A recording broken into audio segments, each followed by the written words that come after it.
Alright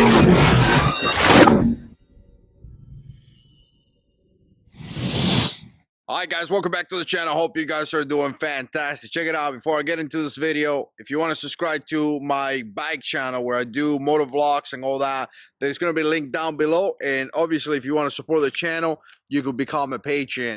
I want to say it was yesterday, I was watching a video from Johnny from 180-second Ideas. And in the video, he was talking about how he got some guns. He purchased a rifle and a pistol, I believe, and he got a call from the FFL, and he was supposed to go and get it. Now, if you know, obviously, when you go there, you have to do a background check, right? What the media tells you that you could buy guns with no background check is actually a lie. If you buy a gun from an FFL, you got to have a background check. Obviously, private sales is a little bit different, but his point to the video was the fact that he owned these two firearms that he purchased, and there was some issue with the background check. I believe that he wasn't able to get the firearms or something to that. Again, I'll link that video down below. So I started to think about this, and I started to think how there's a law that says FFL, you have to do a background check. So if the system goes down, you really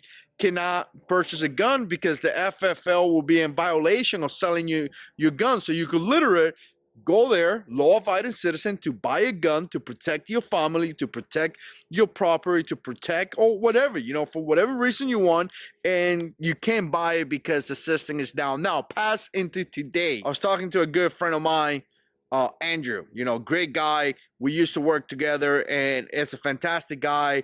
And, you know, he's into prepping firearms and things like that. And he's picking up his second rifle. And I actually talked to him today and yesterday.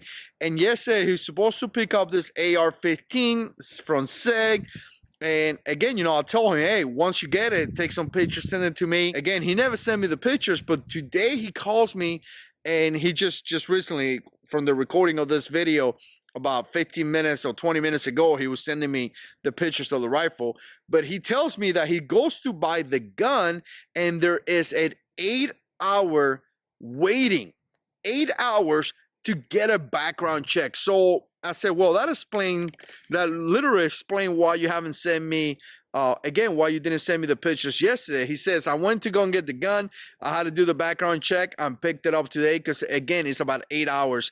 Apparently yesterday, today's Saturday, apparently yesterday, Friday, it was about 5 hours. And apparently the day before was about 3 hours of waiting time. So again, you know, this guy has all the paperwork. He's a law-abiding citizen. He goes there to buy the gun. He pays his $5 or whatever dollar you pay to get a background check. And literally yesterday, he wasn't able to pick up his rifle. He wasn't able to pick up his firearm because the background check was taking so long. Obviously, he was able to pick it up today. But talking to the people there, a lot of guys or the store people, they're talking about the simple fact that if the system goes down, you won't be able to get a gun. At least for an FFL, you won't be able to get a gun because they will be in violation. They cannot sell you a firearm unless they do the proper paperwork. So just to give you an idea, if this system goes down, because apparently there is a mass sale of firearm. Everyone is trying to get a gun right now. If it goes down,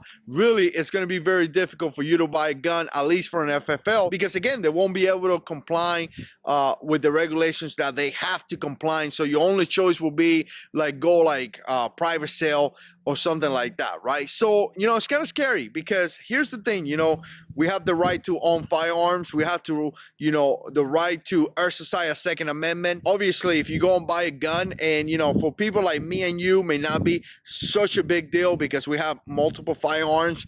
But if you're looking to go and buy your first gun because it's getting bad, you know, this coronavirus is making people go crazy, right? And it's getting bad, and you want to make sure that your family is protected, and you literally walked to the store this morning to go and buy a rifle or go and buy something, you would not have the opportunity to arm yourself. You would not have the opportunity to have a way to protect your family because this database or system that they use or whatever it is so backed up because so many people buying guns. So in all reality, your Second Amendment right would have been denied just based on the simple fact that, you know, the system is not working properly. So what do you guys think? Again, share comments, share opinions down below. But here's the thing, I talk about this all the time. This is why it's so important to be ready. This is why it's so important to be prepared before the fact. Have your guns, have your water, have your food, so you don't have to deal with this nonsense, because when crises happen,